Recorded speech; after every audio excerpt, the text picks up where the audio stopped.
محمد تاج رسول اللہ قاتب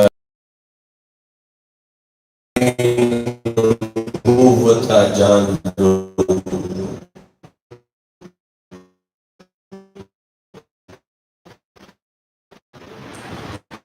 ہے یہی میں عقیدہ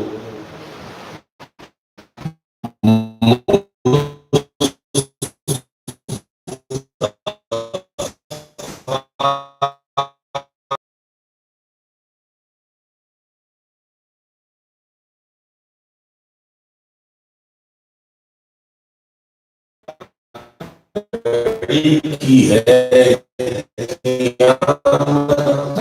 خبر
جس جگہ سے پانی پیتا ہے اس گھاٹ سے پیار کرتا ہے، جس درخت کے سائے میں بیٹھتا ہے اس کا بھی ممنون ہوتا ہے، اور جس باغ سے پھل کھاتا ہے اسے بھی بڑی پیار اور عزت کی نگاہ سے دیکھتا ہے۔ حالات حاضرہ میں دیکھو، جس جگہ سے اچھی قسم کی مچھلی فرائی ملتی ہے، اچھے قسم کا کوئی کھانا ملتا ہے، اس کو اس چیز کا تعارف بھی ہوتا ہے اور متوجہ بھی ہوتا ہے۔ ہم کس بنیاد پر مجدد دین و ملت امام اہل سنت اعلی حضرت فاضل بریلوی رحمۃ اللہ علیہ کے تذکرے چھیڑ کے بیٹھتے ہیں اور ہم سارے اولیاء کے کرتے ہیں؟ افکار رضا سیمینارز کا سلسلہ خصوصی طور پر ہم اس لیے کرتے ہیں کہ جن کا ہم عرس منا رہے ہیں پتہ چلے کہ ان کے ہم پہ احسانات کیا ہیں، انہوں نے کیا دیا ہمیں، وہ کس قدر ہمارے محسن ہیں۔ تو افکار رضا ہمارے پاس ایک ایسا تحفہ ہے جس سے مراد یہ نہیں کہ وہ ایک عالم دین کی ایک سوچ ہے۔ افکار رضا کا مطلب یہ ہے کہ 14 صدیوں میں امت مسلمہ کے ائمہ، مجدد اور مجتہد، فقہا، مفسرین، اہل طریقت جن نظریات پہ ڈٹے رہے ان کے خلاصے کو افکار رضا کہا جاتا ہے۔ تو یہ ایک امت کی بہت بڑی سوغات ہے۔ اتنا آپ نے لکھا اور پھر اتنا معیاری لکھا کہ اگر ہم صدیوں تک ایک ایک سطر کی تشریح کرتے جائیں تو زمانے میں اندھیرے مٹتے رہیں گے اور خوشبوئیں پھیلتی رہیں گی، اور باقی جس سمت آ گئے ہو سکے بٹھا دیے گئے۔ ابھی اس سے جو پہلے کا سیمینار ہے، آپ حضرات میں سے کچھ علماء کرام وہ بھی ہیں جنہوں نے وہ سنا کہ لفظ خدا، اللہ کو خدا کہنا یہ جائز ہے، اور اللہ ہی کو خدا کہہ سکتے ہیں اور کسی کو نہیں کہہ سکتے۔ اس پر بندہ ناچیز نے اس سے پہلے کا 17واں سیمینار ہے، اس میں 3 گھنٹے گفتگو کی کہ اللہ کو خدا کہہ سکتے ہیں، چونکہ کچھ لوگ یہ کتابیں لکھ رہے تھے کہ اللہ کو خدا کہنا ناجائز ہے، اور کچھ یہ کہہ رہے تھے کہ بندے کو بھی خدا کہنا جائز ہے۔ تو ہم نے دونوں طرف کا محاسبہ کیا کہ اللہ کو خدا کہنا صرف جائز ہی نہیں بلکہ اس پر اجماع ہے کہ وہ خدا ہے، اور اس پر اجماع ہے کہ اس کے علاوہ اور کوئی خدا نہیں ہے۔ یعنی لفظ مولا اور ہے، وہ اللہ پہ بھی بول سکتے ہیں، بندے بھی بول سکتے ہیں، لیکن لفظ خدا صرف اللہ پہ بول سکتے ہیں، جو بندے پہ بولے گا تو کفر کا ارتکاب کرے۔ اب ایک ایک لفظ پر اتنی تحقیقات ہے۔ آج کا جو اصل میں موضوع ہے یہ ایک سیمینار کا نہیں، یہ 1 درجن سے زائد سیمیناروں کا موضوع ہے۔ اس میں صرف ایک ہم نے تمہید پیش کرنی ہے، باقی اگلے سیمیناروں کے اندر اس کو انشاءاللہ بیان کریں۔ علوم مصطفیٰ صلی اللہ علیہ وسلم، اور ہم کتنے خوش نصیب ہیں کہ جو اپنے آقا مولا حضرت محمد مصطفیٰ صلی اللہ علیہ وسلم کے علم کے ترانے گا رہے ہیں، اور اس پر پورے دین کا مدار ہے۔ جس قوم کے لیڈر کی معلومات تھوڑی سی ہو، نالج پور ہو، اس کا اثر پوری قوم پہ پڑتا ہے کہ ان کا لیڈر ہی جاہل تھا۔ اس کوئی صرف اپنے محلے کی خبر تھی، وہ دنیا کے مسائل کا حل کیسے پیش کرتا، یا زیادہ سے زیادہ اپنے شہر کو جانتا تھا، وہ دنیا کے مسائل کا حل کیسے پیش کرتا۔ تو اب دیکھو اسلام قیامت تک کے لیے کارآمد ہے، یقیناً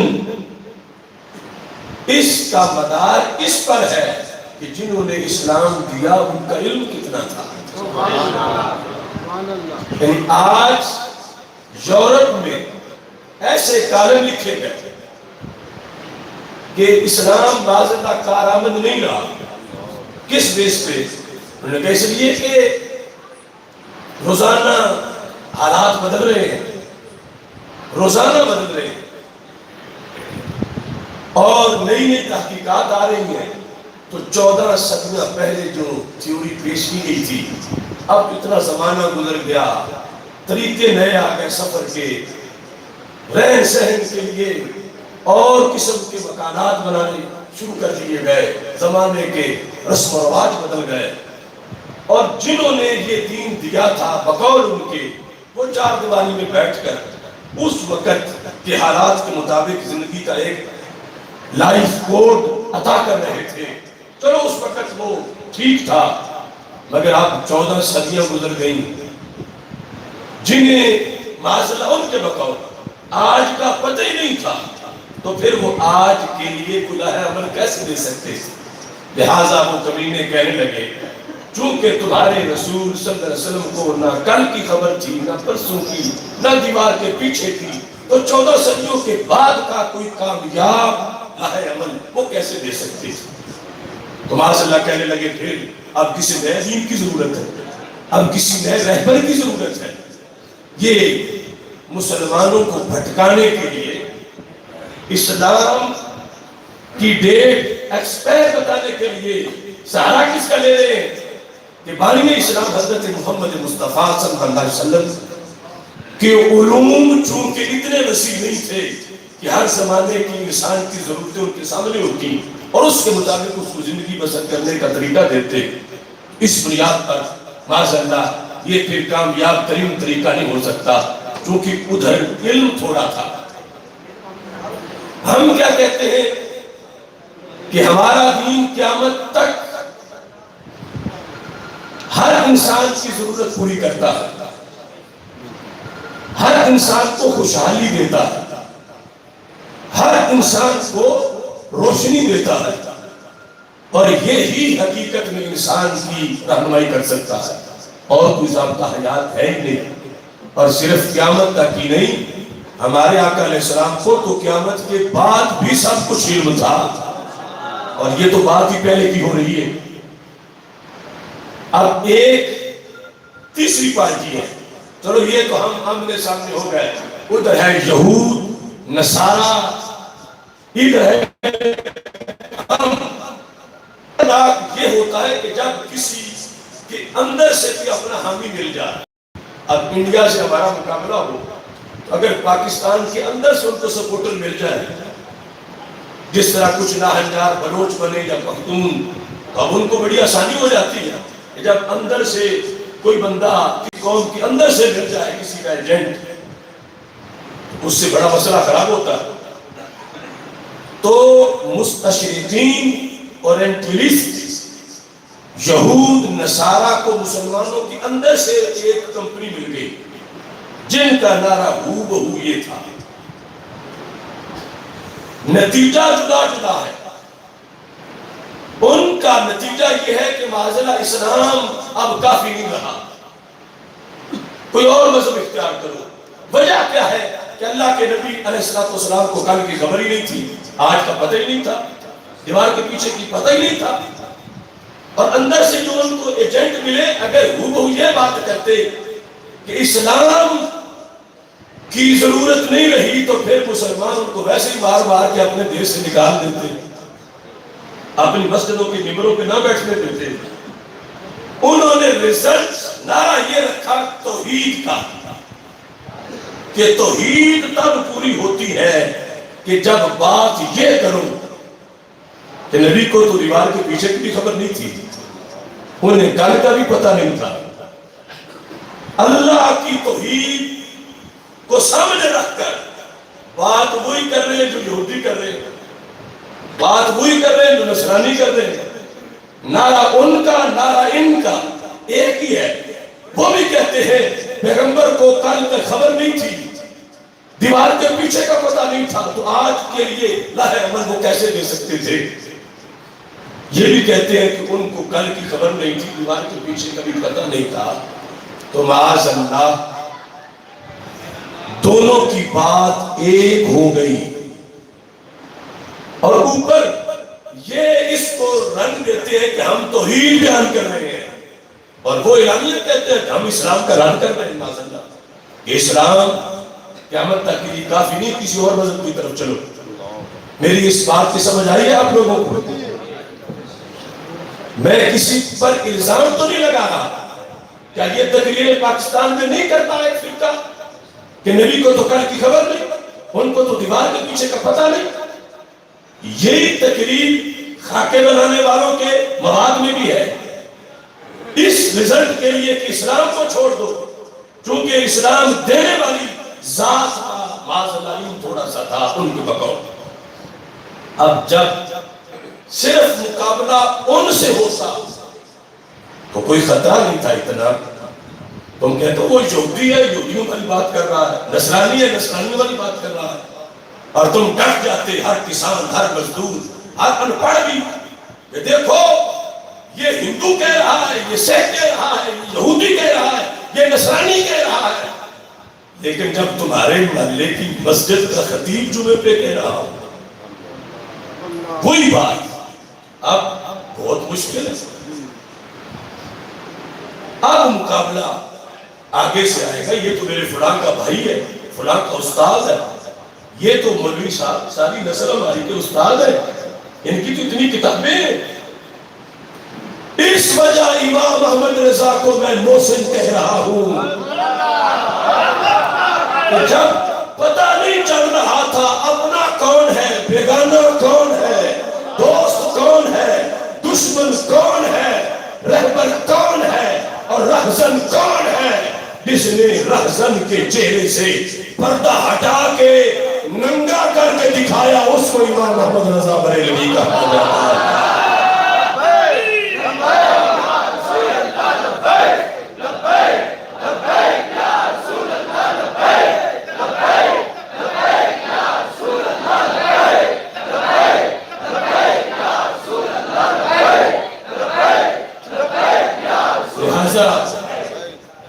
دوسرا کوئی کیسے کر سکتا تھا؟ ان کا تو تندری ہے، انہوں نے وہ یہود نصارہ کا جو ایجنڈا تھا وہ رسالوں میں بھی لکھنا تھا، شاگردوں کو بھی پڑھانا تھا۔ اللہ نے فضل کیا ملت پر اس آخری عہد کے اندر امام احمد رضا بریلوی کی شکل میں، جنہوں نے کہا سر عرش پہ ہے تیری گزر، دل فرش پہ ہے تیری نظر، ملکوت و ملک میں کوئی شے نہیں میرے آقا جو تجھ پہ عیان ہے۔ اس سلسلہ میں کہ آپ نے کتابیں لکھی اور ان میں مشترکہ موضوع ہے علوم مصطفیٰ صلی اللہ علیہ وسلم کا۔ میں اس وقت صرف ایک جلد جو لایا تو میں دیگر بھی تھا، جلد نمبر 29 فتاوی رضویہ شریف، صرف اس سے میں بیان کروں گا آج کے سیمینار میں کہ ایک امتی کو سرکار کی علوم کے بارے میں عقیدہ کیا رکھنا چاہیے تاکہ یہود و نصارہ کی سازشوں سے بچا رہے۔ یہ صرف تمہید انشاءاللہ اس سے میں بیان کروں گا، اور یہ اگر وہ اس زمانے میں صرف تقریریں کرتے رہتے اور نہ لکھتے تو آج ہم یہ تو کہتے کہ امام بہت بڑے ہوئے ہیں اور بڑا علم کا سمندر تھے اور بہت زیادہ ان کی اس آفتاب کی شعائیں تھی، اور جب ہم سے کوئی پوچھتا تو کہ پیالہ سمندر کہاں میں بھی پلاؤ، اگر وہ لکھ کے نہ جاتے تو ہم کیا پیش کرتے؟ انہوں نے لکھنے پہ آئے تو 1000 سے زائد کتابیں لکھ دی، اور اگر اس ٹھٹھے مارتے موجے مارتے سمندر سے پھر بھی ہم چلو نہ بھرے تو پھر یہ ہماری نہ لائقی ہے۔ انہوں نے تو کمال کر دیا، اتنا کچھ لکھ کے ہمیں دے گئے، اور وہ کہ لکھے ہوئے کا چیلنج ہے آخر تک کہ امام محمد رضا بریلوی رحمۃ اللہ علیہ کی تحریر کا کوئی ایک جملہ بھی آج تک مخالفین کو نہیں ملا کہ وہ ایک جملے کا بھی جواب دے سکے، خواہ وہ عربی میں لکھا، خواہ وہ فارسی میں لکھا، خواہ وہ اردو کے اندر ہے، اتنا جامع انداز میں لکھا۔ اور پھر بالخصوص امتی کو پتہ ہونا چاہیے کہ میرے آقا صلی اللہ علیہ وسلم کی شانیں کیا ہیں اور کس حد تک وہ باخبر رہتے ہیں اپنے غلاموں سے، اور کس حد تک اس علم کی وجہ سے غلاموں کا کل بیڑا پار ہونے والا ہے۔ اس سلسلہ میں فتاوی رضویہ شریف کے اندر 29ویں جلد میں صفحہ نمبر 486 پر اعلی حضرت رحمت اللہ علیہ نبی اکرم نور مجسم شفیع معظم صلی اللہ علیہ وسلم کی علوم کا ذکر کیا۔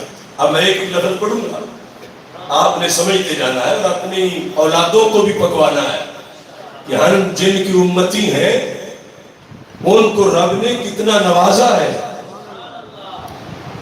اور ہمیشہ غلام اپنے آقا کی تعریف میں فخر کرتے ہیں کہ ان کے بڑے سورسز ہیں، ان کے بڑے اختیارات ہیں۔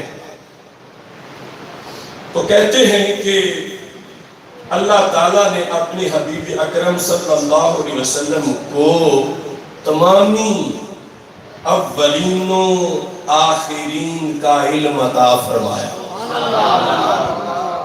اولین و آخرین، جتنے پہلے تھے اور جتنے قیامت تک ہوں گے، شرق تا غرب۔ اب الفاظ کی طرف دھیان کرنا، شرق تا غرب، عرش تا فرش، سب انہیں دکھایا، ملکوت السماوات والارض کا شاہد بنایا۔ شاہد کہتے ہیں گواہ کو، شاہد بنایا۔ اور اس لفظ شاہد میں پھر بڑی لمبی تقریر ہے کہ دنیا جب پوچھتی ہے کہ وہ جسے اللہ کہتے ہو ہر چونٹی کو ادراک دیتا ہے، ہر کیڑے کو خوراک دیتا ہے، سمندر کی تہ میں لیٹی مچھلی کی آواز بھی سن لیتا ہے۔ اتنا علم اس کا، اس کی دلیل کیا ہے؟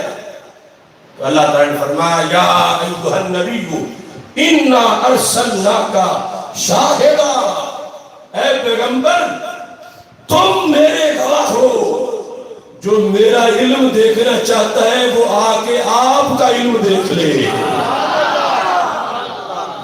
میں تم کو نظر نہیں آؤں گا، میرے پاس بیٹھ نہیں سکتے، میں مکان سے پاک، میں جسم سے پاک، تمہارا جسم بھی ہے، تمہارا مکان بھی ہے، اور آنکھیں تجھے دیکھ بھی سکتی ہیں۔ تو جسے یہ اندازہ لگانا ہو میرے علم کے بارے میں، محبوب ہم نے تجھے گواہ بنایا ہے کہ جس نے مجھے دیکھنا ہے وہ تجھے دیکھے، جس نے میرا جلال دیکھنا ہے وہ تمہارا جلال دیکھے، اور جس نے میرا جمال دیکھنا ہے وہ تمہارا جمال دیکھے، جس نے میری قدرت دیکھنی ہے وہ تمہاری قدرت دیکھے، اور جس نے میرا علم دیکھنا ہے وہ تمہارا علم دیکھے۔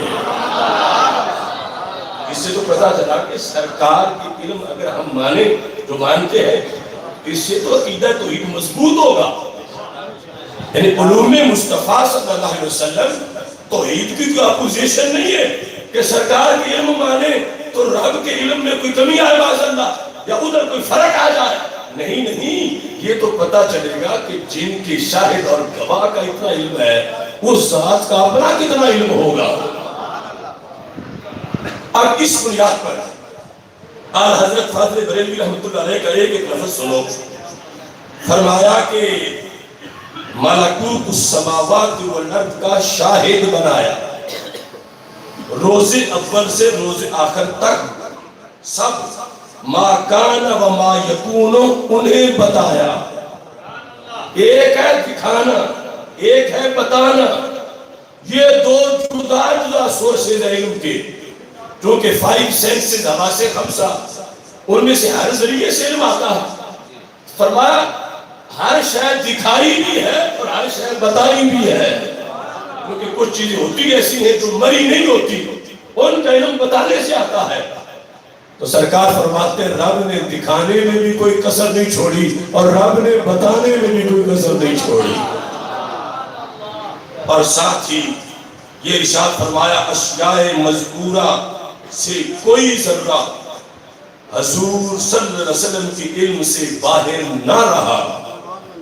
ما کانا، جو کچھ ماضی میں تھا، جو کچھ قیامت تک ہوگا، ہر درخت کے پتے، ہر درخت کے پھول، ہر خوشے اور سکتے کے دانے، ہر بارش کا قطرہ، ہر دن کے سورج کی کرن جس پہ پڑتی ہے، ہر چاند کی چاندنی جہاں تک جاتی ہے، وہ فضا میں ہو یا زمین کے سینے میں، وہ ہوا میں ہو یا شعلہ تک، رب ذوالجلال نے سب کچھ اپنے محبوب کو دکھا بھی دیا ہے، بتا بھی دیا ہے۔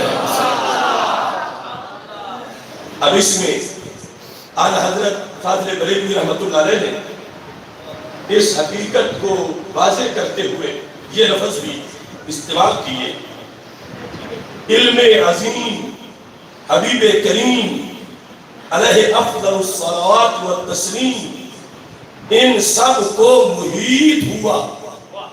یعنی تھوڑا علم نہیں، ایسا علم کہ جس نے چاروں طرف سے گھیرا ہوا ہے، ما کانا کو بھی ما یکون کو بھی، ماضی کو بھی مستقبل کو بھی، اول سے لے کر آخر تک علم نے احاطہ کیا، اور محیط کہتے ہیں احاطہ کرنے والے۔ اور پھر فرمایا ایک تو ہوتا ہے نا سرسری سا علم آ جائے، سرسری سا۔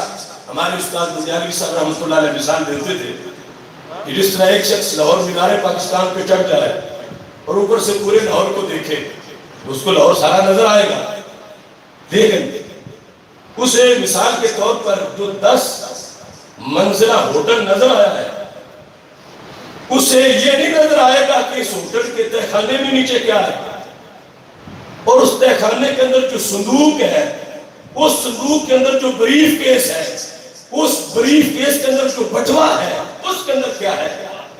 وہ تو صرف ڈھانچہ اوپر سے نظر آئے گا، لیکن اللہ نے ہمارے آقا علیہ السلام کو جو زمین و آسمان کے ملکوت دکھائے تو وہ اس بٹوے کے اندر بھی جو کچھ ہے وہ بھی سب کچھ دکھا دیا، ظاہر نہیں باطن بھی دکھا دیا، انسان ہی نہیں انسان کے دل میں جو کچھ ہے وہ بھی دکھا دیا۔ تو کہا نہ صرف اجمالاً نہیں بلکہ تفصیلاً، اجمال نہیں تفصیل، نہ صرف اجمالاً بلکہ صغیر و کبیر، ہر رطب و یابس، چھوٹی چیز بڑی چیز، رطب و یابس، خشک چیز تر چیز، جو پتا گرتا ہے، اندازہ کرو دنیا کے جنگلوں کا، جنگلات، جو پتا گرتا ہے زمین کی اندھیریوں میں، جو دانا کہیں پڑا ہے، سب کو جدا جدا تفصیلاً جان لیا۔ یہ ہے تفصیل۔ یہ صرف یوں نہیں کہ مینار پاکستان پہ چڑھ کے جس طرح، یہ تو ایک صرف شہر کی مثال ہے نا، کہ جس طرح اب یہ ایک شہر کا ایک گھر بھی مینار پاکستان پہ چڑھ کے دیکھنے والا اندر کی صورتحال نہیں بتا سکتا، لیکن یہ وہ ذات ہے جو پوری کائنات کی ہر چیز کی تفصیل انہیں رب نے دکھا دی ہے۔ اور اس سلسلہ میں مزید یہ فرمایا، کیا مقام ہے علوم مصطفیٰ صلی اللہ علیہ وسلم کا، اور کیا مقام ہے بیان کرنے والے امام احمد رضا کا۔ یہ ذکر کر کے کہتے ہیں للہ الحمد کثیرا۔ ہو سکتا ہے کوئی بندہ ہو جو ادائے صحابہ سے واقف نہ ہو، اور آج کہ کسی منحوس طبقے کا اسٹوڈنٹ ہو یا مولوی ہو، اور وہ یہاں تک آ گیا ہو کہ اتنا بولو، یہ اتنا ہی بیان کرتے جا رہے ہیں اللہ کے نبی علیہ السلام کا، کیونکہ ادھر اتحاد ہے یہود و نصارہ سے، یہ دیوار کے پیچھے کا بھی نہیں ماننا ایک دیوار کا، اور یہ ہے کہ دنیا کے جس کونے میں کوئی دانا بھی پڑا ہے رب نے وہ بھی دکھایا۔ اس کے ہاں تو بات ضرور تک جا رہی تھی، حالت نے کہا نہیں میرا ابھی تک گھر پورے نہیں ہوا، یہ بھی ابھی تک تو بات مکمل ہی نہیں ہوئی۔ کیسے؟ فرمان لگے سنو، بلکہ یہ جو کچھ بیان ہوا جس سے دنیا حیران ہو گئی، جو کچھ بیان ہوا ہرگز محمد الرسول اللہ صلی اللہ علیہ وسلم کا پورا علم نہیں ہے۔ یہ تو ایک تجلی میں نے ذکر کی، پورا علم نہیں ہے، بلکہ علم حضور سے ایک چھوٹا سا حصہ ہے، سرکار کے علوم سے ایک چھوٹا سا حصہ ہے۔ ہنوز احاطہ علم محمدی صلی اللہ علیہ وسلم، یعنی اگر وہ یہ کہے نا کہ میں احاطہ ارد گرد کروں کہ اس کے اندر سارا اللہ کے رسول علیہ السلام کا علم ہے، اب یہ سوچ لو، اب جنگلوں صحراؤں اور ذرے ذرے کا احاطہ کرنے کون جائے گا؟ کہتے ہیں ہنوز احاطہ علم محمدی صلی اللہ علیہ وسلم میں وہ ہزار در ہزار بے حد و کنار سمندر لہرا رہے ہیں۔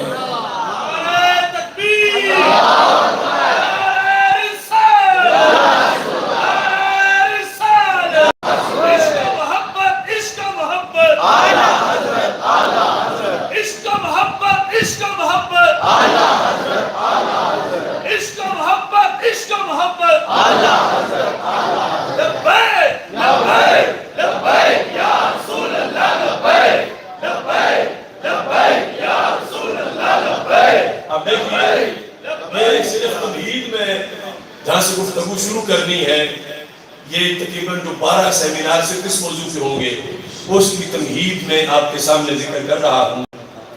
اب یہ ہے کہ بے حدوں کی لا، دوسری طرف اسی کی ضمن میں میں عرض کر دوں، لوح محفوظ کا جو علم ہے، عقل حیران ہے کہ کیا کچھ رب نے لوح محفوظ میں لکھا ہوا ہے۔ اور اعلیٰ حضرت ہی نہیں، ہمارے ائمہ جو ان کی افکار کوئی فکر رضا میں ہم تعبیر کر رہے ہیں۔ وَمِنْ عُلُومِكَ عِلْمَ اللَّوْحِ وَالْقَلَمِ، امام بصیری نے کہا میرے محبوب صلی اللہ علیہ وسلم، لوگ لوح محفوظ کے علم پہ حیران ہے کہ کیا کچھ لوح محفوظ میں ہے۔ فرمایا لوح محفوظ پہ آپ کے علوم میں سے ایک تھوڑا سا حصہ ہے۔ وَمِنْ عُلُومِكَ، من طویزیہ ہے کہ آپ کے علوم میں سے بعض، سارے نہیں، بعض، وہ بعض کیا ہے؟ لوح قلم کا علم، وہ بعض۔ اس پر پوری کتاب لکھی شیخ عیسیٰ مانے جو دبئی کے وزیر اوقاف رہے ہیں۔ جب نجدیوں نے کہا کہ امام بصیری کا یہ قصیدہ بردہ کا شعر کیا ہے، انہوں نے بھی اس پر لکھا۔ اعلیٰ حضرت نے بڑے تفصیل کے ساتھ پہلے اس کو بیان کیا، اور یہ بات واضح رکھے کہ جتنی احتیاط بیان توحید میں اعلیٰ حضرت کرتے ہیں، دیوبند یا نجد کرتے ہیں، عالم اس کو خبر ہی نہیں کہ وہ توحید کے مقامات کیا۔ اب یہاں اعلیٰ حضرت نے ایک طرف یہ لکھا کہ لا محدود علم رب ذوالجلال کا ہے، اور ہمارے آقا صلی اللہ علیہ وسلم کا علم محدود ہے۔ اور پھر فرمایا محدود سے یہ نہ مت سمجھو جیسا لمیٹڈ ہوتا ہے، فرمایا محدود کا یہ مطلب ہے رب کے لحاظ سے اللہ کے علوم کے مقابلے میں محدود ہے، لیکن مخلوق ساری حیران ہے کہ سارے مل کے بھی سوچنا شروع کر دے تو حد ان کو نظر نہیں آئے گی۔ اور جو لوگ کہہ رہے تھے کہ یہ تو پھر تم نے نبی کو خدا کے ساتھ ملا دیا، کہ ان کے علم کو بھی لوح محفوظ کے ساتھ ملا دیا، اعلیٰ حضرت نے کہا کچھ ہوش کرو، اللہ کا علم تم سارا لوح محفوظ والا ہی سمجھتے ہو کہ اسے صرف لوح محفوظ والا ہی آتا؟ لوح محفوظ تو ایک تجلی ہے رب کے علم کی، اور کروڑ ہار لوح محفوظہ سے زیادہ علوم ہے رب ذوالجلال کے۔ لوح محفوظ میں رب کے علم کو بند کر دینا یہ توحید نہیں، یہ بخل اور کنجوسی اور کفر بنے گا۔ یہ لوح محفوظ والا تو محبوب کے علم کی ایک تجلی بننے والا ہے۔ لہذا یہ مان کے بھی کہ لوح محفوظ کا علم نبی علیہ السلام کی علوم کا کچھ حصہ ہے، پھر بھی شرک نہیں ہوگا۔ شرک تب ہو جب رب کا اتنا نہیں ہو جتنا لوح محفوظ والا ہے۔ رب ذوالجلال کا تو اتنا ہے کہ لوح محفوظ رب نے بنائی نہیں تھی، پھر بھی رب کی علوم کے سمندر ٹھاٹھے مار رہے تھے۔ اب اس مقام پر آپ نے پھر یعنی آپ بیان کرتے ہوئے یہ بتا دیا کہ تم نے اس وقت مطلقاً بیان کرنا ہے نا، سرکار کے علم اس وقت محدود نہیں کہنا۔ رب کے علم کے لحاظ سے اس وقت کہنا ہے کہ اس کا نام محدود ہے، اور پھر یہاں محدود کی وضاحت بھی کرنی ہے کہ محدود سے تو اتنا نہ سمجھ لے کہ یہ محدود وہ ہے جو ہمارے لیے لا محدود ہے، سارے مل کے۔ اس واسطے یہاں جو مطلقاً کہا تو یہ لفظ بولے بے حدوں کی لا، 10,000 در 10,000، یعنی 10,000 کو 10 سے ضرب دے، 10,000 کو 10 سے، تو اتنے سمندر ہو اور ہر ایک کا ہی کوئی کنارہ نہ ہو۔ سمندر تو ایک بھی ہو کہ جس کا کنارہ نہ ہو تو بندہ حیران رہ جائے گا، کنارہ ہی کوئی نہیں، سمندر ہے۔ یا ایک نہیں، جو سب کچھ پیچھے بیان ہوا اس کے علاوہ 10,000 در 10,000 بے حدوں کنار۔ اور پھر پوچھا کہ کیا اتنا پھر کہہ رہے کہ کوئی پوچھے گنتی ہے تو ہم کہیں 10,000 در 10,000 اور ساتھ بے حدوں کنار۔ آن حضرت نے فرمایا سنو اس پر بھی بات ختم نہیں ہوتی. حالانکہ جب بے حدوں کی نار کہہ دیا اب تو کوئی حد مانی نہیں سکتی، لیکن پھر بھی یہ ہے اعلیٰ حضرت. تو کہتے ہیں وہ 10,000 در 10,000 بے حدوں کی نار. سر ایک اور بھی کہنے لگا، کون سی؟ جن کی حقیقت کو وہ خود جانے یا ان کا عطا کرنے والا ان کا مالک و مولا جانے. وہ خود جانے یا ان کا مالک و مولا جانے، جس نے عطا کیا وہ جانے. یوں بیان کرتے ہیں سنی عظمت و شان مصطفیٰ.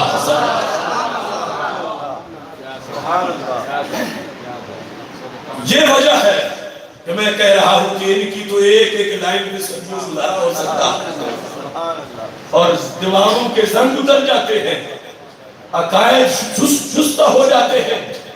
تو آن حضرت فاضل بریلوی رحمۃ اللہ علیہ نے اس پر آگے دو دلائل دیے. یہ تو ہے نا ایک دعوے کی طرح دلائل دیے، پھر قرآن سے دیے، سنت سے دیے، پھر اصول فقہ سے، اصول حدیث سے، اصول تفسیر سے استدلالات کیے. ہر بات کے اوپر وہ ایک لمبا سلسلہ ہے. آپ نے دلائل دیتے ہوئے جو احادیث لکھی، صرف اختصار سے کیونکہ ٹائم تمہید میں ہی ختم ہو رہا ہے،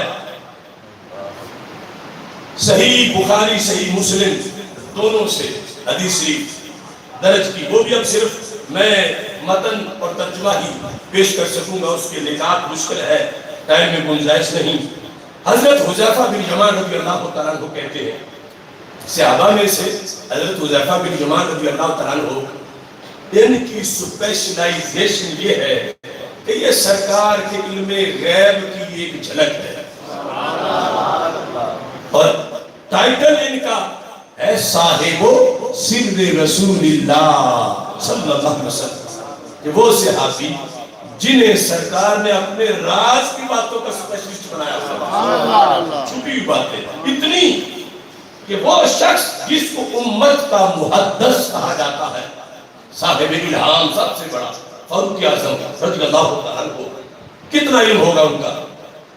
انہوں نے بھی اپنے عہد حکومت میں اگر کسی کا جنازہ پڑھانا ہوتا تھا تو کلیئرنس کا سرٹیفکیٹ ان سے لیتے تھے. کس بات کا کہ یہ کہیں منافق تو نہیں تھا، کیونکہ سرکار نے آپ کو بتایا تھا حذیفہ بن یمان تم بتاؤ گے تو میں جنازہ پڑھاؤں گا. وہ حذیفہ بن یمان رضی اللہ تعالیٰ عنہ روایت کرتے ہیں، اور حدیث شریف صحیح بخاری شریف میں اور صحیح مسلم شریف میں موجود ہے، قام فینا رسول اللہ صلی اللہ علیہ وسلم مقام.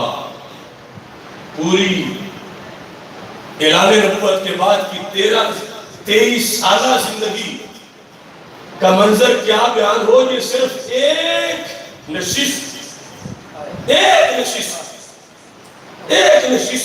کی علوم کو بیان کرنے لگے. صرف ایک نشست کہ جہاں رسول اللہ صلی اللہ علیہ وسلم نعرہ تکبیر، اللہ اکبر، اللہ اکبر، اللہ اکبر، نعرہ رسالت، نعرہ رسالت، عشق و محبت، عشق و محبت، عشق و محبت، عشق و محبت، عشق و محبت، عشق و محبت، عشق و محبت، عشق و محبت، لبیک لبیک لبیک یا رسول اللہ، لبیک لبیک لبیک یا رسول اللہ، لبیک لبیک لبیک یا رسول اللہ، لبیک لبیک لبیک یا رسول اللہ، لبیک لبیک لبیک یا رسول اللہ، لبیک لبیک لبیک یا رسول اللہ، لبیک لبیک لبیک یا رسول اللہ. اب اس حدیث میں حضرت حذیفہ بن یمان رضی اللہ تعالیٰ عنہ کہتے ہیں کہ رسول اللہ صلی اللہ علیہ وسلم قام فینا مقام، آپ ایک جگہ ہمارے درمیان میں کھڑے ہو گئے. حالانکہ بندے نے کوئی تفصیلی بات چیت کرنی ہو تو بیٹھ کے جاتا ہے، کھڑے کھڑے سرکار نے کھڑے کھڑے کیا کچھ دے دیا. میرے کریم سے گر قطرہ کسی نے مانگا، دریا بہا دیے ہے دروپے بہا دیے. تو کھڑے کھڑے سرکار دو عالم صلی اللہ علیہ وسلم نے جو بیان کیا تو کتنا تھا. کہتے ہیں ما تارک شیئا یکون فی مقام ذالک الی قیام الساعہ الا حدث بہ، اس وقت سے لے کر قیامت تک جو کچھ ہونا تھا سرکار نے سب کچھ بیان کر دیا، کچھ چھوڑا نہیں، ایک چیز بھی نہیں چھوڑی. لگ رہا تھا تنبیہ، جو کچھ ہونا تھا ہمارے آقا صلی اللہ علیہ وسلم نے وہ بیان کر دیا. یہ ایک دن کھڑے کھڑے، ایک دن پوری زندگی کا عالم کیا ہوگا، ایک دن صحابہ میں کھڑے کھڑے بیان کیا. تو پھر حذیفہ بن یمان وہ کیا کیا ہے، کتنی جلدوں میں محفوظ اور کہاں سے ہمیں ملے گا. تو فرمانے لگے حافظہ من حافظہ وناسیہ من ناسیہ. سرکار نے کسر کوئی نہیں چھوڑی، باقی جس نے یاد کیا اس نے یاد کیا، جو بھول گیا وہ بھول گیا.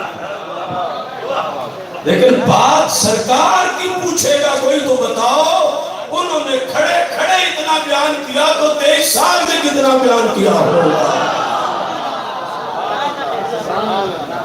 اور دوسرے نمبر پر بخاری شریف کی یہ حدیث کسی مضمون کی ہے، اس کے راوی حضرت عمر فاروق رضی اللہ تعالیٰ عنہ ہے.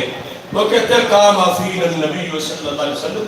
اب ہو سکتا ہے یہ اسی دن کھڑے ہونے کی بات کر رہے ہو، یا یہ اپنے کسی وقت سرکار کے ساتھ کھڑے ہونے کی الگ بات کر رہے ہیں، کیونکہ سرکار کا دریا رحمت روزانہ جو اس پہ ہوتا تھا. کہتے ہیں حضرت کہتے ہیں میں بھی پاس کھڑا تھا تو کھڑے کھڑے سرکار نے کیا بیان کیا، کہاں سے کہاں تک موضوع بیان کیا. کہتے ہیں فَأَخْبَرَنَا عَنْ بَدْءِ الْخَلْقِ، موضوع کا آغاز یہاں سے ہوا کہ رب نے مخلوق بنانا کب شروع کی، کتنا پہلے سے شروع کیا، کتنا پہلے سے. تو کتنی صدیاں بیان کی، کہاں تک بیان کیا، یا جہاں سرکار جس زمانے میں اس تک یا اس کے بعد 1-2 سال دیوار کے پیچھے اور کل باروں کا محاسبہ ہو رہا ہے. تو حضرت فاروق اعظم رضی اللہ تعالیٰ نے شروع کرنے پہ آئے تو اس جگہ سے شروع کیا جب صرف خدا تھا اور کوئی نہیں تھا، وہاں سے شروع کیا. رب نے وہاں سے شروع کیا. رسول اللہ صلی اللہ علیہ وسلم نے بیان کرنا تو کہاں تک پہنچے، سرکار کی علم کو بیان کرتے کہتے ہیں حتی داخل اہل الجنت منازلہم واہل النار منازلہم. یہاں تک کہ 14ویں صدی بھی بیان کر دی، 20ویں بھی، 25ویں بھی، قیامت کا دن بھی. پھر اس دن جب سب کے فیصلے ہو جانے کے بعد جنتی جنت داخل ہو گیا، جہنمی جہنم داخل ہو گئے، وہاں تک سرکار نے سب کچھ بیان کر ڈالا.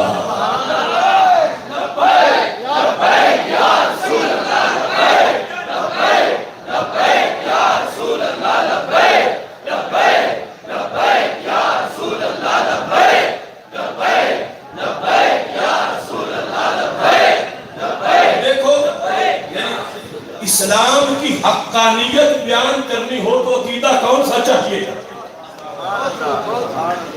لوگ کہتے ہیں کہ وہ اسلام کی بڑی خدمت کر رہے ہیں، وہ تو یہود اور نصارہ کی ایجنٹی کر رہے ہیں، جو بات وہ کرتے ہیں وہی یہ کرتے ہیں، لیکن یہ نتیجہ وہ نہیں بیان کرتے، ورنہ لوگ ڈنڈے مارے اوپر توحید رکھتے ہیں، اندر سے چھری چلاتے ہیں.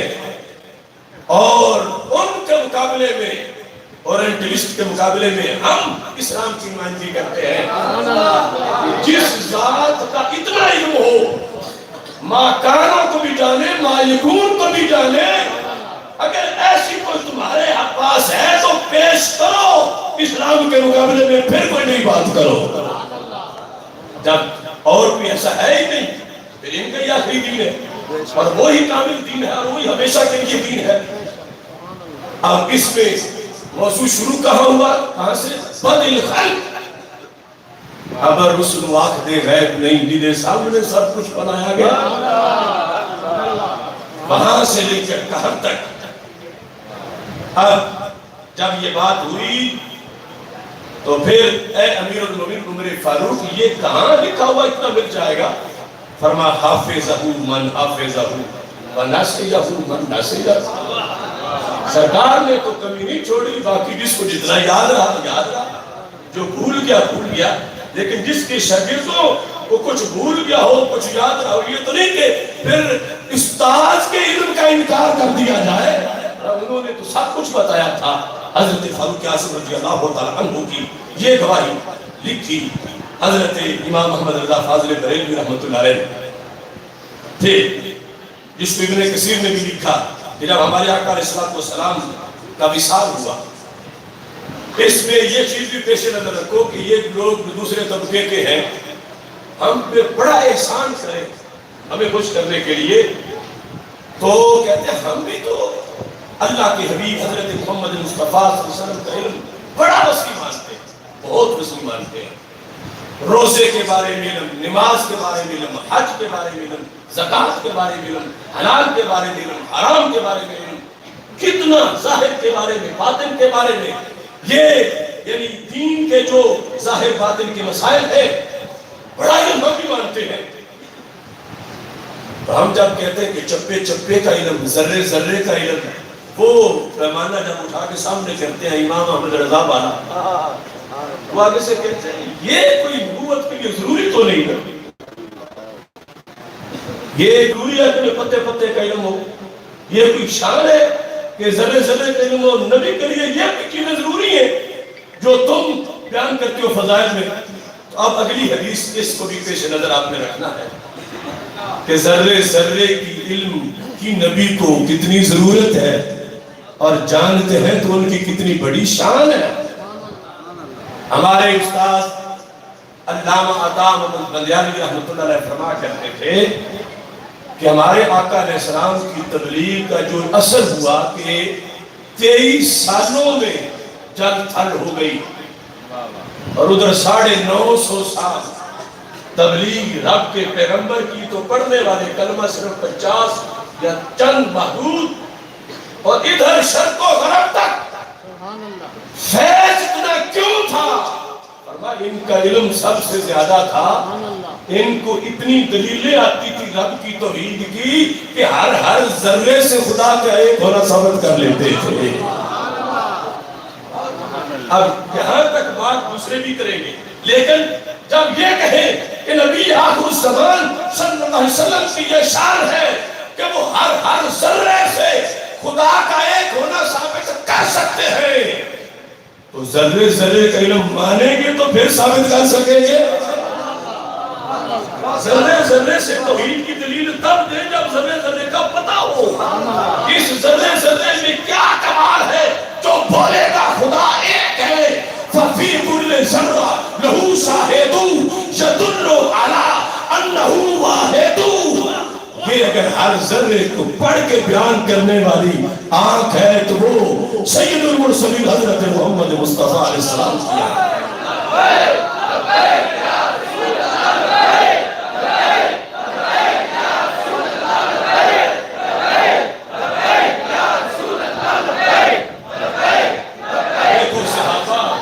جب ہمارے آقا علیہ السلام کا وصال ہوا تو صحابہ کرام رضی اللہ تعالیٰ عنہ اکٹھے بیٹھے تھے، سرکار کو یاد کر کر کے کوئی کہتا تھا کتنی بڑی شان والے پیغمبر تشریف لے گئے، ہم مہجوری میں ہیں، فراق میں ہیں، لیکن مجموعی طور پر جس طرح لکھے جاتے ہیں تاثرات، سب صحابہ نے جو تاثرات مجموعی طور پر آگے امت کی طرف منتقل کیے کہ کون ہم سے جدا ہوئے.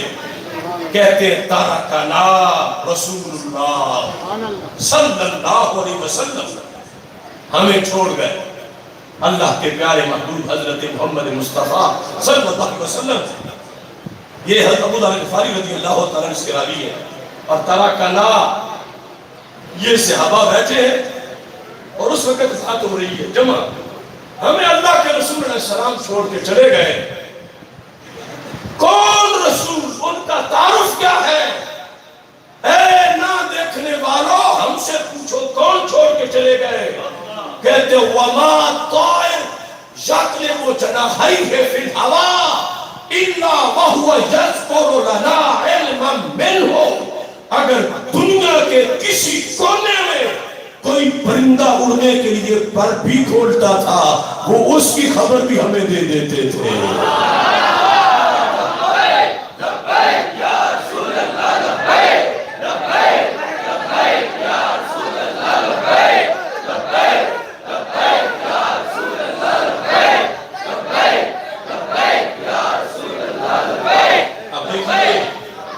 مسند امام احمد میں بھی ہے، تفسیر ابن کثیر میں، سینکڑوں کتابوں میں حدیث ہے اور نقل تحت النفی ہے. ما طائر یطلب یا دوسرے لفظ یحرک جناحیہ اپنے پروں کو.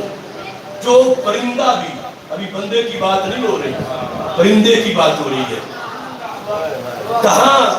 مدینہ منورہ کے اندر کہتے ہیں پوری دنیا میں جس جزیرے میں، جس جنگل میں، جس کونے میں، عرب میں، عجم میں پرندہ کوئی بڑا واقعہ نہیں، چھوٹا سا پرندہ.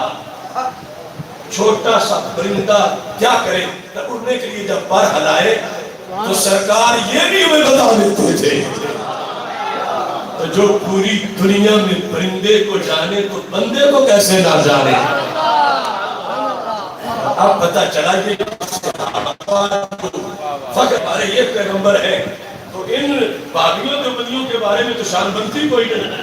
ان کے نزدیک تو شان تب بننی تھی کہ جب یوں کہتے کہ ہمارے وہ نبی علیہ السلام چلے گئے جنہوں نے ہمیں نماز کا مسئلہ بتایا، روزے کا بتایا، حج کا بتایا، زکوٰۃ کا بتایا. اگرچہ یہ ذکر بھی شان کا ہی بیان ہے مگر کہنا کہ صرف یہ ہی شان ہے اور باقی شان نہیں. صحابہ نے کہا بڑا کوئی واقعہ ہو جائے انہیں پتہ نہ چلے یہ تو دور کی بات ہے.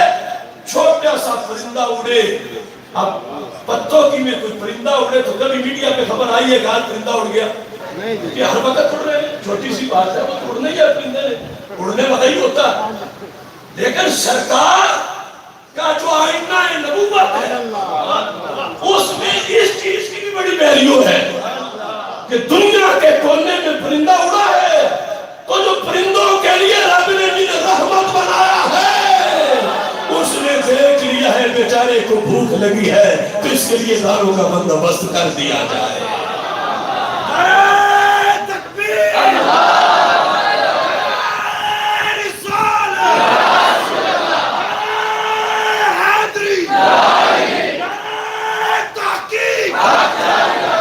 دیکھو یہ صحابہ کا دین ہے. امام محمد رضا بریلوی نے گھڑا نہیں ہے. فکر رضا فکر صحابہ ہے اور فکر رضا فکر اہل بیت ہے اور فکر رضا فکر قرآن ہے. وہاں سے سب کچھ ثابت کر رہے ہیں، وہاں سے سب کچھ بیان کر رہے ہیں. اور پھر میں نے جو بات یہاں سے شروع کی کہ غلام کو کتنی لذت آتی ہے کہ جب وہ کہیں کوئی اچھا کام کر رہا ہو تو اسے پتہ چل جائے نا کہ تیرے سائیں تجھے دیکھ رہے ہیں. مشکل سے مشکل کام بھی آسان ہو جاتا ہے اور اسے اب تو مجھے زیادہ انعام ملے گا، انہوں نے مجھے یہ کام کرتے دیکھ لیا. تو سرکار کو پتا تھا قیامت تک میرے غلاموں کے ساتھ بھی اور کون ہوگا. نبی تو ان کا میں ہی ہوں، میں جو آخری نبی ہوں. تو میں پھر صحابہ کو بتا کے جاؤں کہ پچھلوں کو کہنا تسلی رکھیں، کوئی معاملہ نہیں، پردہ ہے ہی کوئی نہیں درمیان میں. وہ پردوں والی کمپنی اور ہے جنہیں ایک دیوار کا بھی پردہ لگتا ہے. ہمارے لحاظ سے ہمارے آقا علیہ السلام کی سامنے کی کروڑوں دیواریں بھی حجاب نہیں بن سکتی ان کے لحاظ سے. ہماری آنکھوں کے سامنے تو حجاب ہی ہے لیکن ان کے لحاظ سے کوئی حجاب نہیں ہے. آپ دیکھیے اعلیٰ حضرت فاضل بریلوی رحمۃ اللہ علیہ نے حلیۃ الاولیاء سے یہ حدیث ذکر کی. حضرت عبداللہ بن عمر رضی اللہ تعالیٰ عنہ روایت کرتے ہیں, طبرانی معجم کبیر میں بھی ہے کہ ہمارے آقا علیہ الصلوۃ والسلام نے جو ختم نبوت کی تقریریں کی میرے نزدیک 10,000 سے زائد ہیں. کتنے ہزار سے؟ 10,000 سے زائد تقریریں کی ہیں ہمارے نبی علیہ السلام نے ختم نبوت کے بارے میں, جس آپ کی شان ختم نبوت واضح ہوتی ہے. ان تقریروں میں سے ایک تقریر یہ بھی ہے کہ میرے آقا صلی اللہ علیہ وسلم نے قیامت تک اپنے غلاموں کو دلاسا دینے کے لیے کہ ٹھیک ہے زمانہ تو تمہیں میرا نہیں ملا لیکن یہ بھی نہ سمجھنا کہ مجھے تمہارا پتہ نہیں ہے. جب تم بیٹھ کے افکار رضا سیمینار کرو گے, علوم کی بات کرو گے, یہ نہیں کہ مجھے پتہ نہیں ہوگا, مجھے آج بھی پتہ ہے, مجھے اس وقت بھی پتہ ہوگا. فَإِنَّ اللَّهَ قَدْ رَفَعَ لِيَ الدُّنْيَا, رب نے اٹھا کے میرے سامنے پوری دنیا پیش کر. پوری دنیا. یہاں سے پتہ چلتا ہے کہ مقام نبوت کیا ہے. میرے سامنے, آپ کے سامنے کوئی اٹھا کے پلیٹ کر سکتا ہے, کتاب کر سکتا ہے, کوئی سکرین بڑی سی کر سکتا ہے, لیکن اگر اتنی بڑی سکرین اور اتنا پتوں کی شہر ہے اور میرے سامنے, تو میں اتنے تو ہے ہی نہیں کہ میں ساری پجک پکر دیکھ سکوں, میں تو 2-4 فٹ دیکھوں گا. کیا ذات ہے کہ جس کے سامنے اٹھا کے ساری کائنات کر دی ہے. رب کی قدرت ظاہری ہے کہ بڑی ساری دنیا اٹھا دی ہے, لیکن جن کو دکھانے کے لیے اٹھائی ہے اگر اس نگاہ کا بھی تو کمال ہے کہ کیا نگاہ ہے. ورنہ اللہ تو کوئی فضول کام کرتے ہی نہیں. وہ اٹھانے ساری دنیا اور سرکار ساری دنیا میں سے معاذ صرف ایک شہر مشکل دیکھ سکے تو پھر تو اٹھانے کا فائدہ کوئی نہ ہوا. یہ لگے گا کہ اٹھانے والے کو پتہ ہی کوئی نہیں کہ اگلے کی صلاحیت کیا ہے, تو معاذ رب کی طرف جہالت کی نسبت ہو جائے گی. تو اللہ سب جانتا ہے. اب آئے کوئی مقابلے میں جو کہتا ہے ہم ان جیسے ہیں وہ ہم جیسے کیسے تو کہتا ہے. اللہ کی سب قدم شان ہے یہ, انسان ہی انسان, وہ انسان ہے یہ. قرآن تو ایمان بتاتا ہے انہیں, ایمان یہ کہتا ہے میری جان ہے یہ.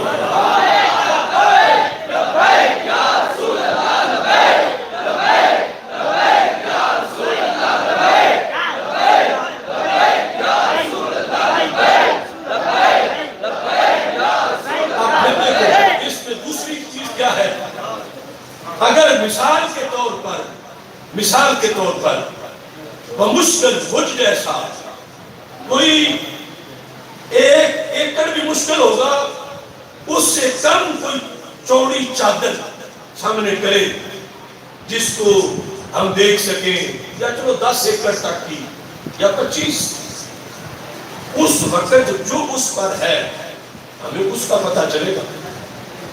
اور ادھر کیا ہے, سرکار فرماتے ہیں رب نے ساری دنیا اٹھائی اور میرے سامنے کی. جو اس وقت دنیا پر تھا میں نے صرف وہ نہیں دیکھا, جو اس کے 1 دن بعد ہونا تھا میں نے صرف وہ بھی نہیں دیکھا, جو 1 سال بعد ہونا تھا میں نے صرف وہ بھی نہیں دیکھا, جو 1 صدی بعد ہونا تھا میں نے صرف وہ بھی نہیں دیکھا. میں نے کیا دیکھا؟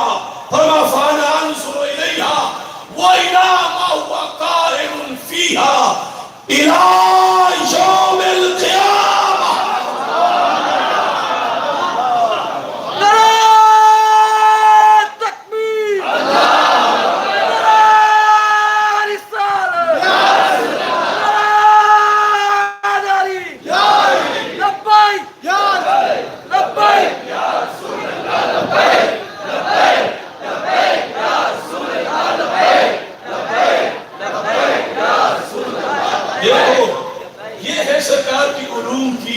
تجلیات جنہوں نے دیکھ کے مانا تھا ان سے پوچھنا چاہیے. ہم نے تو دیکھے بغیر مانا اور کمپنی دوسری نے بھی دیکھا کوئی نہیں دیکھے بغیر مانا اور جھگڑا ان کا ہم سے یہ یوں مانو جیسے ہم مانتے ہیں. ہم کہتے نہیں ہمیں بھولا مت سمجھو ٹھیک ہے ہم نے دیکھا نہیں ہے مگر ہم نے دیکھنے والوں کے کہنے کے مطابق مانا ہے. یہ ہماری فتح ہے. دیکھا انہوں نے بھی نہیں دیکھا ہم نے بھی نہیں لیکن وہ اپنا فارمولہ ہم سے منوانا چاہتے ہیں. فکر رضا یہ ہے ہمیں امام احمد رضا بتا کے گئے نہیں ان کے کہنے کے مطابق نہیں ماننا ان کے کہنے کے مطابق ماننا ہے جنہوں نے سرکار کو آنکھوں سے دیکھ کے کلمہ پڑھا ہے. وہ طریقہ ہے جو میں آپ کے سامنے پیش کر رہا ہوں. فرمایا رب نے دنیا اٹھائی اور اس میں بھی ایک نقطہ ہے کہ دنیا جب اٹھائی تو کتنی دور سے اٹھی دنیا کو میں دیکھ رہا تھا. 10 کلومیٹر دور 5 کلومیٹر دور چونکہ اب اس پر بھی آگے مرتب ہونا ہے کہ آبزرویشن جتنی قریب کی ہوگی اتنا پھر زیادہ معلومات ہوگی. تو ساری دنیا اٹھائی گئی تو کتنی دور سے دیکھا تو میرے آقا علیہ السلام فرماتے ہیں کأنما انظر الی کفی ھذہ جیسے میں اپنے ہاتھ کی ہتھیلی دیکھ رہا ہوں. ہاتھ کی ہتھیلی یہ 3 چیزیں آ گئی. یہ جو چیز اٹھائی گئی اس کی وسعت کے لحاظ سے بھی پتہ چل رہا ہے کہ دیکھنے والے کی آنکھ کا عالم کیا ہے. پھر وہ علم اس وقت ہے جو کچھ قیامت تک ہونا ہے وہ بھی میں دیکھ رہا ہوں. اور پھر دور سے نہیں کأنما انظر الی کفی ھذہ جیسے میں نے اپنے ہاتھ کے اور پھر جب قرب ہو لیکن شے اجنبی ہو تو پھر بھی اگرچہ قریب آ جائے اتنا پتہ نہیں ہوتا لیکن جو اپنے ہی جسم کے ساتھ مناسبت رکھے اس کا زیادہ. اب کپڑا وہاں پڑا اتنا اس کا تمہیں علم نہیں آئے گا اتنا بدن سے لگے گا تو ساتھ علم آ جائے گا. تو میرے آقا علیہ السلام نے فرمایا کفی میری اپنی ہتھیلی یعنی کسی سٹینڈ پر پوری کائنات رب رکھ کے دیکھ لو دور سے یا ڈائریکٹ ہے قریب میں رکھنی سٹینڈ پر ہے. کہا فرمایا نہیں میری ہاتھ کی ہتھیلی پر رکھ دی. نیچے سے قوت لامسہ ہے اوپر سے قوت باصرہ ہے تو درمیان میں پھر چھپ کچھ ہے کیسے سکتی ہے. اور پھر اب لذت لو اس بات کی کہ جب رب نے ساری زمین اٹھا کے ان کے تھیلی پہ رکھی تو پتوں کی زمین نہیں آئی تھی اور جب قیامت تک کی چیزیں سرکار نے دیکھی تو کیا 15ویں صدی والے نہیں دیکھے تھے. اور جب ہر دن اور ہر رات کو دیکھا تو کیا آج والی رات نہیں دیکھی تھی. کیا لذت ہے سنی عقیدے میں اور کیا لذت ہے سرکار کی شانیں سننے سنانے میں. ہم دور کب ہیں ہم چھپے ہوئے کب ہیں لیکن یہ تب ہوگا جب امام احمد رضا بریلوی والا عقیدہ ہوگا.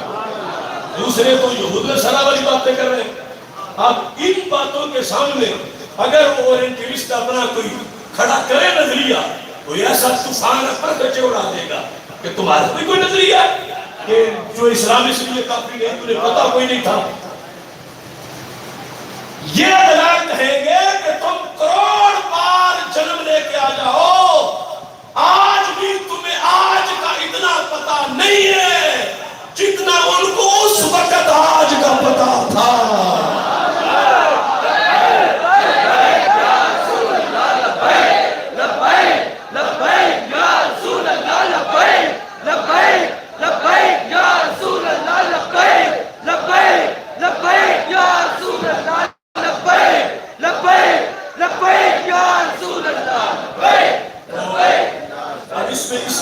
اگلا نقطہ یہ ہے وہ میں نے استادوں سے سنا ہوا انہی کی نسبت سے بیان کرتا ہوں بندیالوی صاحب رحمۃ اللہ علیہ، اعظم صاحب بھی اسی مکتب تدریس سے وابستہ ہے، تو آپ کو فرما کرتے تھے کہ جملہ اسمیہ کی خبر کیا ہے؟ جملہ اسمیہ میں اندر اگے خبر کی جگہ پورا جملہ ہو اور وہ ہو فعلیہ، فعل آیا ہوا ہو مضارع، تو وہ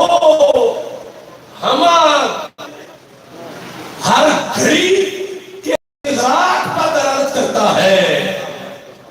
اگر ہوتا نا اس کہ رب نے ساری زمین میرے سامنے اٹھائی اور باقی پہلی بڑی ساری شانیں، اور اگر ہوتا نظر تو الیہا، میں نے اسے دیکھ لیا، یہ بھی بہت بڑا کمال تھا، لیکن یہاں نظر تو نہیں ہے۔ سرکار فرماتے ہیں فَأَنَا أَنظُرُ، یہ ہے اسمیت جملہ، کہ جملہ اسمیہ جس کی خبر جملہ فعلیہ ہے۔ آنا انظر الیہا کا مطلب یہ ہے کہ رب نے ساری زمین اٹھائی، میری ہتھیلی پہ رکھی، میں نے قریب ہو کے اسے یوں دیکھا کہ انظر الیہا، ایک بار نہیں، میں ہر گھڑی اسے دیکھ رہا ہوں۔ انا انظر الیہا، دیکھ رہا ہوں۔ نظر تو بھی کمال بہت ہے، لیکن یہاں نظر تو نہیں ہے۔ انا انظر مبتدا، انا انظر خبر، اور وہ جملہ فعلیہ، جملہ اسمیہ جس کی خبر جملہ فعلیہ ہو، اس کے اندر یہ تشدد کہ ہر گھڑی دیکھ رہا ہوں، ہر گھڑی دیکھ رہا ہوں، ہر گھڑی دیکھ رہا ہوں۔ اس ہر گھڑی میں یہ گھڑی بھی تو موجود ہے، ہر گھڑی میں۔ سرکار کہتے میں دیکھتا رہوں گا، بعد والوں سہارا رکھنا، نظر تم پہ بھی پڑے گی، اور جو دنیا میرے ہاتھ کے اوپر ہے تو تم کوئی دور تو نہیں ہو مجھ سے، دور نہیں ہو، نہ کوئی ٹکٹ لینے کی ضرورت پڑے گی، نہ کوئی درمیان میں وقت لگے گا، فوراً۔ اور یہ صحابہ کو تجربہ کر کے دکھایا، جب نماز پڑھ رہے تھے تو ہاتھ اونچا کیا اور پھر نیچے کیا اور سلام پھیرا، تو صحابہ نے پوچھا یہ کیا معاملہ تھا؟ فرمایا تناولت القوت من الجنت، میں نے جنت کا گچھا پکڑا تھا، اور پھر پکڑا ہے، توڑا نہیں ہے، چھوڑا ہے۔ کیوں کہ جنت کو رب نے چھپا کے امتحان رکھا ہوا ہے، اگر جنت ظاہر ہو جائے تو پیپر ہی آؤٹ ہو جائے گا، تو رب کی حکمتوں میں دخل نہیں دینا، پکڑا ہے۔ یہ میری شان تجھے کو بتانا کہ اتنی دور والی جنت تک میرا ہاتھ پہنچنے میں منٹ بھی نہیں لگا، کیونکہ جنت ہے 7 آسمانوں کے پار، اور زمین سے آسمان تک ہے 500 سال کا سفر، ہر آسمان موٹا اتنا ہے کہ 500 سال لگتا ہے۔ یہ سائنسدان نہیں کہتے، یہ سرکار مدینہ فرماتے ہیں، مستدرک الحاکم میں ہے، ہر آسمان سے اگلے آسمان تک 500 سال لگتا ہے۔ اب 7 آسمانوں کی موٹائی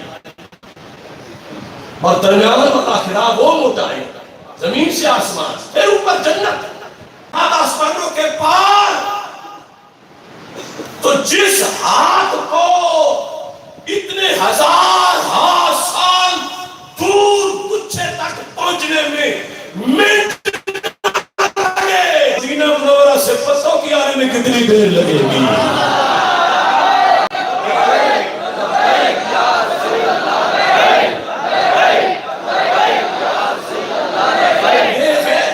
یہ ہے دلیل لبیک کہنے کی، جو سنتے نہ ہونے لبیک کون کہے، جو دیکھتے نہ ہونے لبیک کون کہے، کہ محبوب میں حاضر ہوں، میں حاضر ہوں، میں حاضر ہوں، یہ تب ہے کہ سامنے اس کے حاضری لگوائے، اور جن کے سامنے حاضر ہے وہ خود ہی نہ ہو تو پھر لبیک کا مطلب کیا بنے گا؟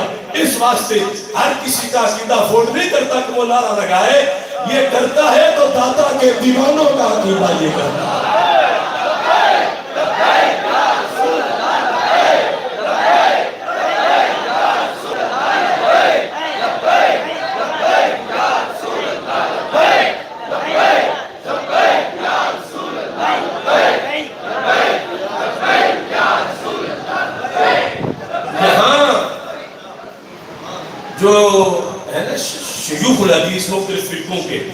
اور شارحین بخاری وغیرہ، انہوں نے بڑی جنگ کی ہے، اور اللہ کے فضل سے ہم نے وہ جنگ بھی جیتی ہے، اور قیامت تک کا ہمارا چیلنج ہے کہ جسے مقابلہ کرنا ہو پھر ہم سے جنگ کر کے دیکھ لیں۔ یعنی ہاں میں جو بیان کر رہا ہوں کہ حقیقی جنت تصویر نہیں اس کی، یہ ایک ہے کہ جنت کی تصویر لگی ہوئی ہو اور آپ اس کے پاس کھڑے ہو جائیں، میں جنت کے پاس کھڑا ہوں، ایک تو یہ بھی ہے، یا پر تصویر میں بیٹھا ہوا ہوں۔ ریاض الجنہ بھی مراد نہیں، وہ اصلی جنت اوپر والی، وہ جنت اس کے پیچھے تک ہاتھ پہنچا۔ تو کچھ لوگوں نے یہ کہا بات خواب کی تھی، میں نے کہا یا تو جماعت ہو رہی ہے، خواب کہاں ہے؟ سبحان اللہ، سبحان اللہ۔ کچھ لوگوں نے کہا بات تصویر کی تھی، میں نے کہا توبہ کر کے واپس ہٹو، نہیں تو فوراً چلنا پڑے گا۔ نہیں نہیں نہیں، مثال تھی، تمثیل تھی، یہ تھا وہ تھا۔ میں نے کہا اگلے لفظ تمہاری بات کا انکار کر رہے ہیں، کیسے؟ میں نے کہا جو تصویر کے اندر گچھا لگا ہوا ہو، وہ چلو اگر اس جگہ کو پکڑ لے کوئی تھوڑا سا، مگر وہ کھانے کا قابل تو نہیں ہوتا۔ تصویر والا گچھا کو کھا سکتا ہے؟ یعنی ایک نے چبا جانا کاغذ، اس کی بات نہیں ہو رہی، پھل کی طرح کھانا کے بھوک اتر جائے۔ تصویر والا گچھا اور ادھر سرکار نے گچھے کی بات کی تو لفظ کیا بولے؟ اطلاع فن کو لاکلتم منہو ما باتیات دنیا، اگر میں گچھا توڑ لیتا صحافہ تم کھاتے پھر بھی ختم نہ ہوتا، تمہارے پوتے کھاتے پھر بھی ختم نہ ہوتا، پر پوتے کھاتے پھر بھی ختم نہ ہوتا، سارے عربی کھاتے پھر بھی ختم نہ ہوتا، اجمی کھاتے پھر بھی ختم نہ ہوتا، اللہ قیامت تک کے لوگ کھاتے رہتے، میرے ہاتھ کا توڑا ہوا گچھا پھر بھی ختم نہ ہوتا۔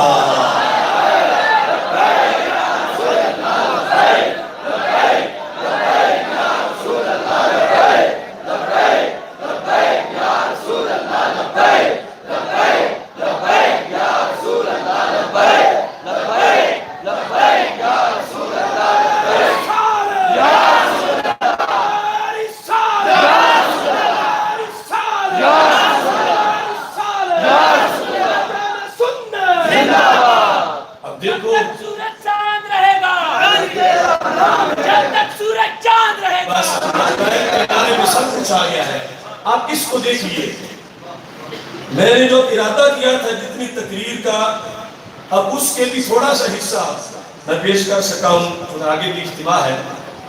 تو یہاں میں نے اعلان کر دیا ہے کہ جس نے یہاں لڑائی لڑنی ہے ہم سے، ہم کہتے ہیں حقیقی جنت تک ہاتھ پہنچا تھا، اور یہ رب کی شان ہے، تو ساری کائنات اٹھا کے تھیلی پہ رکھ دے، اس کے لیے جنت قریب لے آنا کیا ہو؟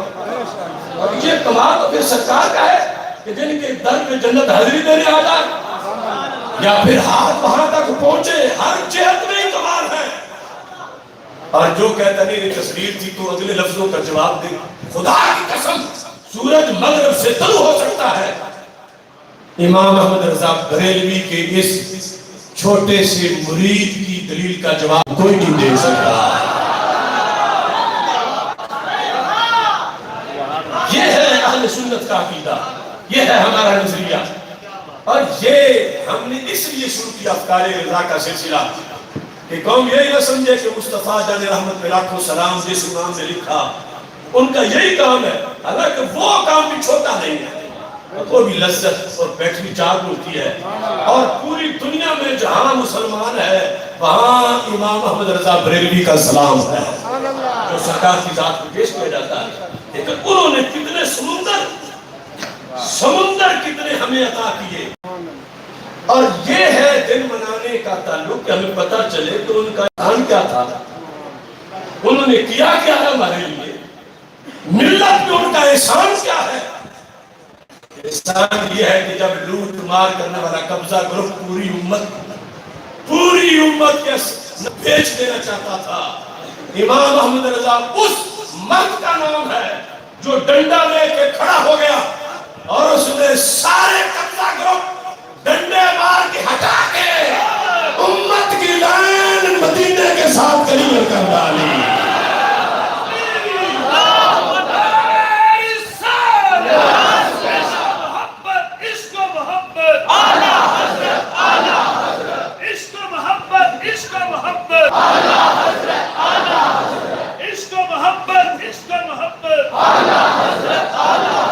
تو ہم ہیں اللہ کے فضل سے لبیک یا رسول اللہ صلی اللہ علیہ وسلم والے، اور اس لبیک کے یہ سارے تقاضے ہیں. اب ادھر ہم نے لبیک یا رسول اللہ صلی اللہ علیہ وسلم کانفرنس کی، ابھی اس کیا نام ہے جنبر، تو وہاں بھی ہم نے لبیک کا ایک معنی بیان کیونکہ وہاں مدرسہ کا افتتاح تھا، اس لحاظ سے لبیک کا معنی بیان کیا. یہ صرف یہ نہیں کہ ایک جلوس نکال اور یہ تقاضا پورا ہو گیا. لبیک کا مطلب امتی کہہ رہے محبوب آپ کے مشن کے لیے میں حاضر ہوں. پڑھنا پڑھانا تو سب سے پہلا مشن ہے، وہ بھی لبیک کا شعبہ ہے، اور یہ بھی لبیک کا شعبہ ہے کہ لبیک کہنے والوں کو پتا ہو کہ ہم کنہیں لبیک کہہ رہے ہیں، اور وہ ہم سے باخبر ہے. اور جب ان کے سامنے حلف اٹھا رہے ہیں تو حلف تو پیر کے سامنے اٹھائیں پھر بھی بڑا حلف ہے، باپ کے سامنے اٹھائیں پھر بھی بڑا حلف ہے. اور اگر آپ نے رسول اللہ صلی اللہ علیہ وسلم کے سامنے وعدہ کیا ہو کہ نہیں بھاگوں گا حاضر رہوں گا، تو پھر ماننا پڑے گا کہ اس کے تقاضے بھی بہت زیادہ ہیں. اس بنیاد پر لبیک یا رسول اللہ صلی اللہ علیہ وسلم کے تقاضوں کے مطابق مکمل ہم نے آگے بڑھنا ہے. تحریک لبیک یا رسول اللہ صلی اللہ علیہ وسلم کو چلانا ہے، علوم کے لحاظ سے، معارف کے لحاظ سے، تہذیب کے لحاظ سے، اخلاق کے لحاظ سے، جرأت کے لحاظ سے، حوصلہ کے لحاظ سے، غیرت کے لحاظ سے، حمیت کے لحاظ سے. یہ ہے سارا لبیک یا رسول اللہ صلی اللہ علیہ وسلم. لیکن ایسا کوئی انداز کہ جس سے اہل سنت کی ستھری چادر پہ داغ لگے، ایسا کرنے والا لبیک کا کارکن نہیں ہو سکتا. سرکار کی عزت میں پہرا دینا ایک نیکی کا کام ہے، بہت بڑی نیکی کا. لیکن اس لیے نیکی کرنے کے لیے کوئی بندہ گناہ شروع کر دے. اسلام کسی کے ملک میں دخل اندازی کو حرام قرار دیتا ہے، کسی کا ملک. اور اگر کوئی شخص چلتی گاڑی پہ تیل چھڑک کے آگ لگا دے، سواری اس میں بیٹھی اور وہ کہتے ہیں لبیک کا کام کر رہا ہوں، تو وہ لبیک کے دشمنوں والا کام کر رہا ہے، لبیک والا کام نہیں کر رہا. یہ ہرگز لبیک کا منشور نہیں ہے، یہ ہرگز اہل سنت کا طریقہ نہیں ہے. یہ تو اس مشن کے پر انگلی اٹھانے کا موقع فراہم کرنا ہے. لیبرل ٹولہ تو ویسی پک پک کر رہا ہے، اور اوپر سے آپ ان کو یہ بتا دے رہے ہیں کہ جلائیں بس برساتے لبیک یا رسول اللہ صلی اللہ علیہ وسلم. ایک مزدور کی پیک اپ جلائیں اور ساتھ میں لبیک یا رسول اللہ صلی اللہ علیہ وسلم. کیا سرکار کو اپنی طرف متوجہ کر کے سرکار کی تعلیمات کی خلاف ورزی دکھانا چاہتے ہو؟ اس واسطے ایسے دھندوں سے مکمل اہل سنت کا برات کا اعلان ہے. اور میں نے ٹی وی پر بھی کہا کہ وہ لبیک کا کارکن اور ایسا کرے، ہرگز نہیں ہو سکتا. یہ کوئی اور ٹولہ ہے، نعرہ ہمارا لگائے اور دھندے دوسرے والوں کریں جو تابعیزیشن اور پہلے دہشت گردی ہوتی رہی. ہمارے نعرے کو کچھ لوگ غلط استعمال کر کے، جس طرح پیچھے ہوا تھا نا، کچھ لوگوں نے سبز امامے باندھ کر لوگوں کو اپنی طرف یہ شوق لی کہ ہم سنی ہے، لیکن کام دوسروں والے کر کے کھاتے ہمارے میں ڈالنا چاہتے تھے. ایسے اب یہ خطرناک موڑ بھی آیا ہوا ہے. تحریک لبیک یا رسول اللہ صلی اللہ علیہ وسلم سرکار کے دین کی وارث ہے، اور اس کا کام بے دینی کرنا نہیں، سرکار کے دین پہ عمل کرنا اور کروانا ہے. لہذا لوگوں کی وحشیانہ حرکتیں ہرگز اس تحریک کے کھاتے میں نہیں ڈالی جا سکتی، کیونکہ ہم نے اپنے کارکنوں کی تربیت یہ کی ہے کہ رسول اللہ صلی اللہ علیہ وسلم تو ایک ایک چڑیا کے آرام کے لیے اپنی شریعت میں لائسنس جاری کرتے ہیں. لا تترك الطير في اوكارها فإن الليل امان اللہ، رات ہو پرندہ گھونسلے میں ہو، فرمایا ویسے تو شکار بھی جائز ہے مگر اب ان گھونسلوں کی طرف نہ جاؤ۔ کیوں؟ فرمایا میری شریعت نے اسے سونے کا لائسنس جاری کیا۔ میں نے کہا تو بہتر ہو کے سو جا، پرندے تجھے کوئی نہیں کچھ کہے گا۔ یہ ہے وہ دین نظام مصطفیٰ صلی اللہ علیہ وسلم، یہ ہے طریقے۔ ہاں جس وقت ہلچل مچتی ہے، اندر سے جوش آتا ہے، ہم باہر نکلتے ہیں، رستوں پہ بیٹھ جاتے ہیں، کہ اس وقت جذبہ یہ ہے کہ کوئی ہماری جان بھی لے لے مگر ہمارے محبوب علیہ السلام کی شان پہ آنچ نہ آئے۔ ایسے میں بھی ہمیں یہ تو دیکھنا ہے کہ کم از کم ہم نے دعوت دے دی کہ عاشقو سارے کاروبار چھوڑو، بیٹھ جاؤ، احتجاج کرو، ہمیں تکلیف ہوئی ہے، لیکن یہ تو نہیں ہے کہ تم غریبوں کے مکان جلا دو، یہ تو نہیں ہے کہ تم ان کی بسیں جلا دو، اور اس کو کہو کہ ہم اس ناموس مصطفیٰ علیہ السلام کا مشن پورا کر رہے ہیں۔ وہ مغرب کے شیطان تو پرسوں تک تو وہ فیک تصویریں پرانی، کہیں کوئی تیل والا ٹرالا گرا تھا، ٹرک اور آگ لگی تھی، وہ دکھا رہے دیکھو یہ لبیک والوں کے کام فیک۔ لیکن اس کے بعد جب یہ جمعے کو ہڑتال تھی اور پھر موٹر وے اور وہ مناظر وہ چیزیں، ہم نے میڈیا پر جس انداز میں دفاع کیا جو حقیقت ہے جو کیا، لیکن آخر ہمیں سوچنا نہیں ہے کہ یہ کون بولا ہے۔ لبیک کا نعرہ لگا کہ ہمیں وہ دل لے لے، نعرہ تو یہ لگا رہے ہیں، ہم نے کہا کہ نعرہ تو کوئی نہیں لگا سکتا، لیکن اگر باقی کوئی ایسے لوگ ہیں تو پورے مسلک کے لیے سوال بن گیا، ہماری پوری ہسٹری کے لیے سوال بن گیا، ہماری پوری شریعت کے لیے سوال بن گیا ہے کہ جس شریعت میں امام اعظم ابو حنیفہ اپنے جوتوں سے لگ جانے والی مٹی کے بارے میں بھی سوچتے رہے، اب اتنا حق دوسرے کا آ گیا میں کہاں کروں اس کو، اور جس شریعت کے امام اعظم ابو حنیفہ مقروض بندے سے قرض لینے جائیں تو دیوار کے سائے میں نہ کھڑے ہو، اور شریعت میں مقروض سے قرض فائدہ نہیں تو سود بن جاتا ہے، تو میں اس کی دیوار سے فائدہ کیوں نہیں؟